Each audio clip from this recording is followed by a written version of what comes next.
my darlings. This is your fairy godmother. I know how much you love bedtime stories. So here I am with another story just for you. Enjoy!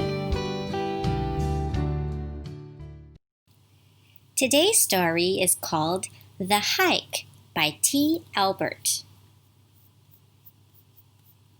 Mandy was lucky as she and her mother lived with her grandparents, and she liked nothing better than to spend time with her grandfather.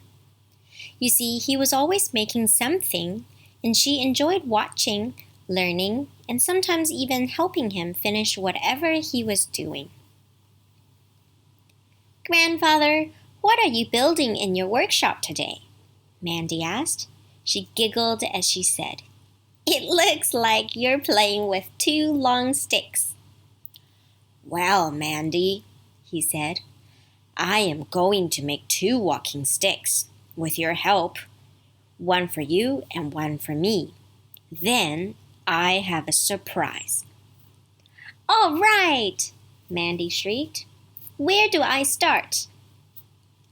After some time, Mandy, with her grandfather's help, finished the walking sticks. They were 2 of the most beautiful walking sticks she had ever seen.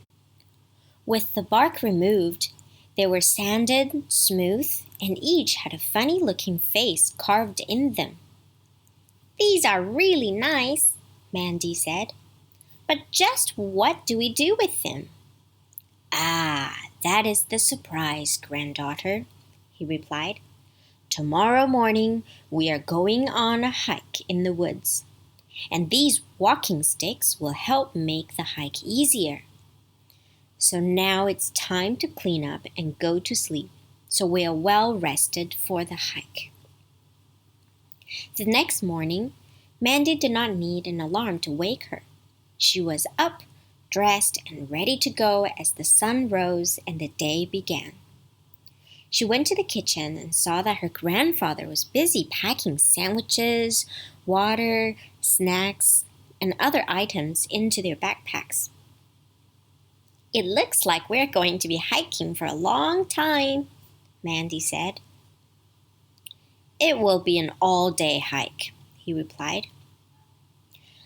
"I think we have everything, so grab your walking sticks and let's go." "What about breakfast?" Mandy asked. "Oh, did I forget to mention that we are going to stop and have breakfast at a diner?" he said with a smile. And so their journey began. After a great breakfast and a long drive, they arrived at the base of a mountain and the beginning of the trail. "Oh, this is beautiful," Mandy said. "Just where are we hiking?" "To the very top of the mountain, where we will have lunch, rest, maybe take a swim, and then hike back down," he replied. "Oh, swim!" Mandy said excitedly. "Is there a lake on the top of the mountain?"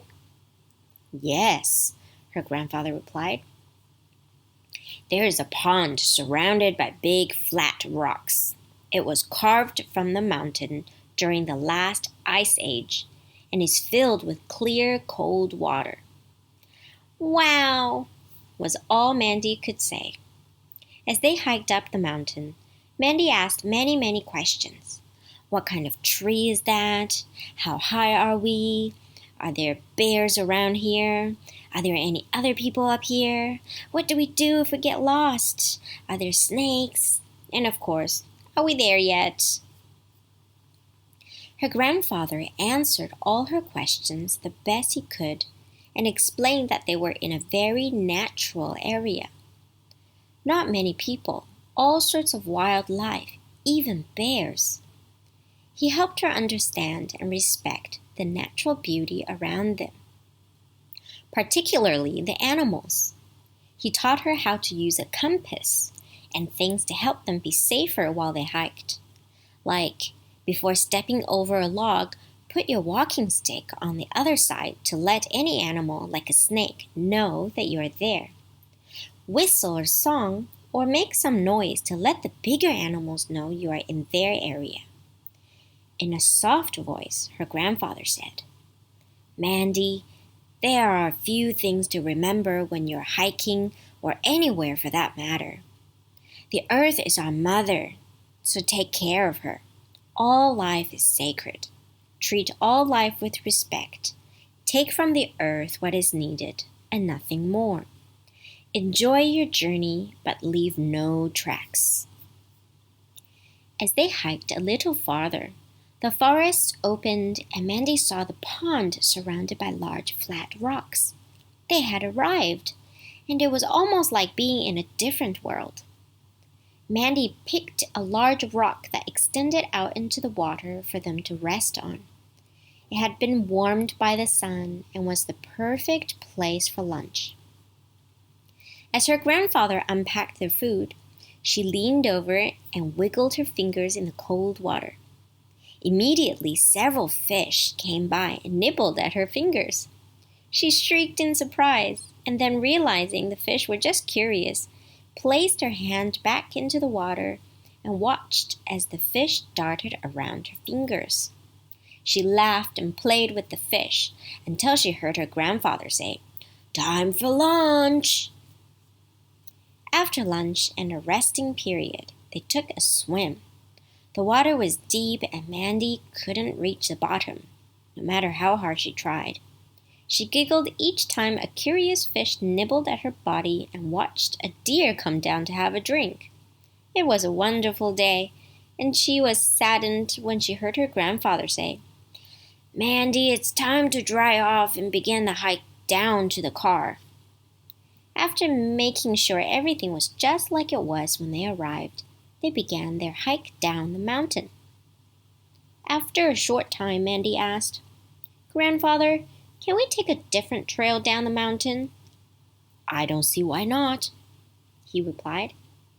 After a short time, the trail began blending into the surrounding bush and then disappeared. "I'm scared," Mandy said. "I think we are lost." "No, we are not lost," her grandfather said. "But we aren't on a trail, so we will have to continue hiking down the mountain in the direction of the car. Just enjoy the surroundings and being together on our first hiking adventure." As they continued down, Mandy said, "Grandfather, I have a problem at school and I don't know who to talk to." "Well, talk to me," he said. "I'd like to, but you're my grandfather, and you may get angry because you're family and not, well, like a friend." Now, Mandy's grandfather had to do some serious thinking. After all, she was right that as her grandfather, he may get angry or his feelings hurt, but she needed a big person as a friend.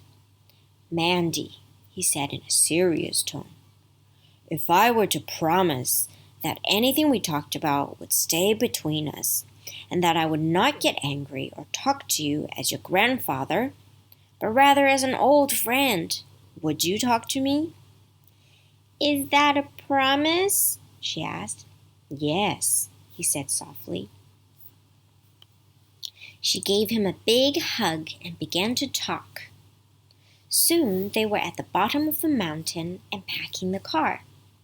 Before leaving, her grandfather thought for a minute and said, "Granddaughter, anytime you need me as your friend and not your grandfather, pick up your walking stick and ask to go on a hike. It will be our secret code." "This was the best day ever," Mandy said. "I was with my grandfather, my new best friend, and I have a talking walking stick."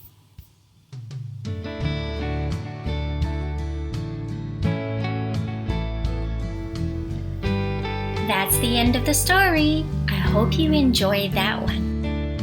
Now it's time to say goodnight. I hope you have a wonderful sleep. Bye.